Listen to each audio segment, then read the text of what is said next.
பிரியமானவர்களே, இயேசு கிறிஸ்துவின் நாமத்தில் உங்களுக்கு என் அன்பின் வாழ்த்துக்கள். எப்படி இருக்கீங்க? நல்லா இருக்கீங்களா? சந்தோஷமா இருக்கிறீங்களா? காலைதோறும் ஆண்டோடைய கிருபை புதிதாயிருக்கிறது. ஒவ்வொரு நாள் காலையும் அவர் புதிய கிருபை தருகிறார். அதனால இந்த நாளுக்கு உங்களுக்கு என்ன கிருபை வேணும்னு அவருக்கு தெரியும். ஒவ்வொரு நாளும் புதிய புதிய கிருபைகளை தந்து நம்ம நடத்துவார். ஏன்னா இந்த நாள்ல இந்த மாதிரி பிரச்சனை வரும் நமக்கு தெரியாதுல்ல, அவருக்கு தெரியும். இந்த நாள்ல உங்களுக்கு என்ன தேவைன்னு உங்களுக்கு கூட தெரியாது, அவருக்கு தெரியும். அவர் உங்களை சிருஷ்டித்தவர், உங்களை நேசிக்கிறவர். அவர் அற்புதமாய் நடத்துவார். சரியா? ஒவ்வொரு நாளும் அவர் வசனத்தை கொண்டு நம்மோடு பேசுறாருல. இன்னைக்கு என்ன சொல்றாருன்னு கவனிப்போமா? வேத புஸ்தகத்துல ஏசாயா 54:4 பயப்படாதே, நீ வெட்கப்படுவதில்லை, நாணாதே, நீ லட்சை அடைவதில்லை. அன்று சொல்றார், என் மகனே மகளே, நீ பயப்படாதே, நீ வெட்கப்படுவது இல்லை அப்படின்னு ஆண்டவர் உங்களை பார்த்து சொல்றார். ஏதோ ஒரு காரியத்துல நான் வெட்கப்பட்டுருவனோ அப்படின்னு நினைக்கிறீங்க. தோல்வி வந்துருமோ, எல்லாருக்கும் மத்தியில் வெட்கப்பட்டு போயிருவனோ, இதை நான் செய்யாம விட்டுட்டா, கடனை திருப்பி கொடுக்காம விட்டுட்டா வெட்கப்பட்டுருவனோ, நான் வசிக்கிற இடத்துல வேலை செய்யற இடத்துல எனக்கு வெட்கம் வந்துருமோ, இது நடக்கலன்னா எல்லாரும் என்னை பரிகாசம் பண்ணிடுவாங்களோ, கேள்வி கேட்பாங்களோ அப்படின்ற ஒரு சூழ்நிலையில வெட்கப்பட்டு போயிருவனோ அப்படின்னு நினைக்கிறீங்க. ஆண்டவர் சொல்றாரு, நீ பயப்படாத, நீ வெட்கப்படுவதில்லை. நீ வெட்கப்பட நான் இப்படி உன்னை விடுவேன்.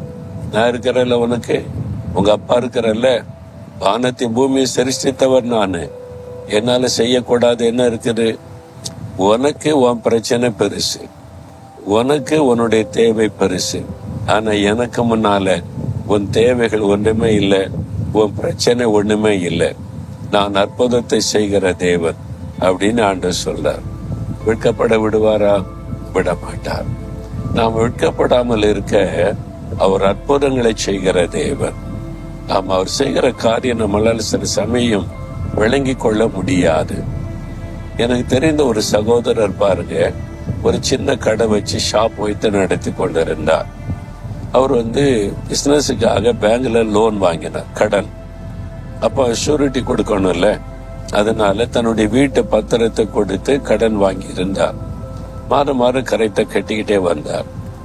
கொஞ்ச நாள்ல சில சமயம் பிசினஸ்ல கொஞ்சம் தாழ்வு நொடிவு ஏற்பட்டது. அதனால சில மாதம் அந்த வட்டி கட்ட முடியாத சூழ்நிலை. இவருக்கு ரொம்ப மன கஷ்டம். ஆண்டவரிடத்துல ஜெபித்தார். என்னால வட்டியை கட்ட முடியல, என்ன எனி டைம் பேங்க்ல இருந்து வீட்டை ஜப்தி பண்ணிடுவாங்களே அப்படின்ற ஒரு பயம். அப்போ கடை வச்சிருக்கிற எல்லாருக்கும் மத்தியில் வெட்கப்பட்டு போயிருவனோ, நாம விசுவாசிக்கிறேன், கடையில நம்முடைய வசனம் எல்லாம் வச்சிருக்கிறேன், நாம நம்புகிறேன். ஆனா இப்போ பேங்குக்கே போறதில்லை. அவரு பேங்க் டிரான்சாக்சனே நிறுத்திட்டார்.